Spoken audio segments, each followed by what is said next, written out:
Hey guys, so today we're making some brownies. The ingredients are really simple, but the brownies are going to be really rich. Okay, so this is one box of German chocolate cake mix. You see, I use a mix every once in a while. And yes, we are making brownies, not a cake. But you need German chocolate cake mix for this particular recipe. The next thing that you want to add to your mixture is 1/3 cup of sweetened condensed milk. Okay? Now these brownies are going to be extremely rich. Extremely rich. And I'll get a spatula and scrape this out. I don't want to leave anything in here. I want it all in my brownies. This is definitely something that a dieter would not want to use. This is a 1/3 measuring cup of sweetened condensed milk. And the next thing that we're going to add is butter.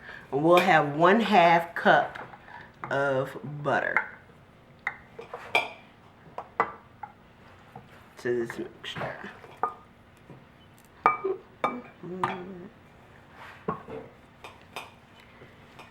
And keep that can of sweetened condensed milk open because there are definitely more ingredients that are going to go in.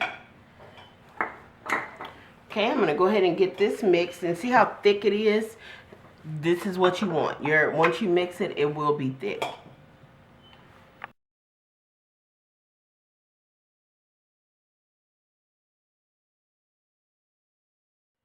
Okay, so now that you have your brownie mixture mixed together, we're going to get ready to start mashing it into a bowl. And into a pan. And notice I said mash, and that's because it's going to be a really thick consistency, which I'll show you in just a moment. Right now I'm showing you these caramels. I just got some of these from Walgreens, just really cheap caramels. I think they were free or something at the time. But anywho, I use about 2 of these bags, which is a little over 60 caramels. You're going to put that into a pot, and you're going to melt it slowly along with the remainder of that can of milk, sweetened condensed milk. Did you notice that before we put 1/3 cup of the evaporated milk into our brownie mixture, and then the remainder just goes right into this pot so we can make a really good caramel sauce. It's just like if you guys have seen my turtle cake. This is just the turtle brownie that matches the turtle cake. It's really simple, just like the turtle cake. So I'll go ahead and get that mixed together. Melted. And I'm going to try and go ahead and move my mixer into the shop. Okay. Now, as you can see, the consistency is just like moldable, okay? It's really moldable. And that's exactly what you want, because you're going to press half of that mixture into your brownie pan. Now, you want to use a 9x9 pan. I think my pan is a little bigger than that. So, I'm going to have to get really creative. But you're going to take half of this mixture and go ahead and press it into your pan. Bake it in the oven for 8 to 10 minutes at 350 degrees.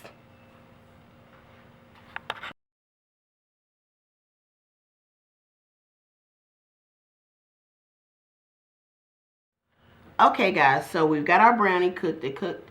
I did mine for about 8 minutes. It's like done, but not all the way, hard.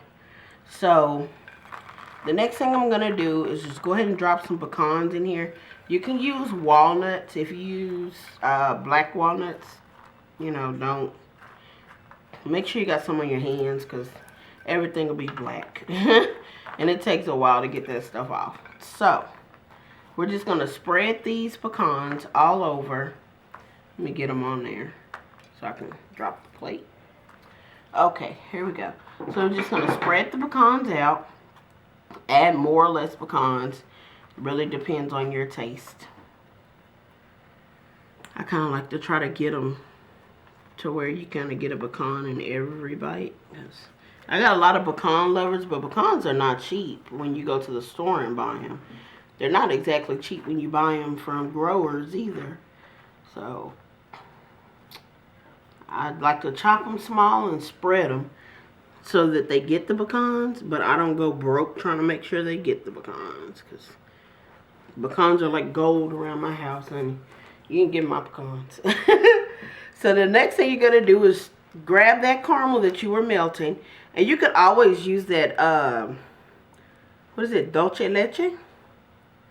You could always use that if you want it, instead of using, you know, melting out your caramel. You could always use like the caramel bits. That's also another really good option. Unfortunately, I wasn't able to run into any of those, and I can get free caramels sometimes from, you know, different stores like Walgreens and stuff like that. So I just get the caramels, and I do a lot with caramel, so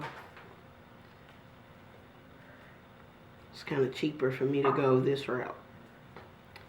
So I should have poured it all over the place, but I didn't. So it's going to take me a minute to spread this out. But I'll spread this out, and the next thing that you want to go ahead and get out is your chocolate chips. Now for your chocolate chips, you're only going to need about 1/3 cup of chocolate chips. And you're just going to pour them directly on top of this caramel mixture that I have to hurry and move. So I'm going to go ahead and stop the camera for just a second. Okay, so I have my caramel spread out to the best of my ability. I should have poured it better, but you know how that goes. Alright, so next step is to add the chocolate chips. They're going to like melt in between the layers, so don't worry about that. I know I don't personally like to taste the chocolate chip in something. I like for it to be a little melted, you know. I'm kind of picky that way. And I also like a lot of chocolate, so I use one of the small bags of Nestle. I use a whole bag. You know, you can get away with 1/3 cup if that's what you want, but if I'm gonna go in, I'm gonna go in, you know. And like I said, this is not something that you're going to eat all the time. This is like one of those every once in a while things. These make really baby I'm sorry gifts. And if you know someone who forgot Valentine's Day, then you know what I'm talking about. These are good for making you make a pan of these, and this is your baby I'm sorry gift. Or you make them, wrap them, and sell them in a basket to a person who might have forgotten to get gifts for their loved one on Valentine's Day. Alright, so the next thing you're going to do, we've got everything all over here. We're just going to take the remaining portion. Ooh, I'm going to grab that. The remaining portion of our brownie mixture. And now you have options. You remember the consistency is like this, right? So you can either drop it and let it spread on its own, or you can get a sheet of wax paper and kind of mash it out to where it looks the exact same size of the pan. Then flip it over onto the top of this concoction we have going, and then you'll bake it in the oven for about 20 to 25 minutes, depending upon your oven. Same temperature, 350 degrees.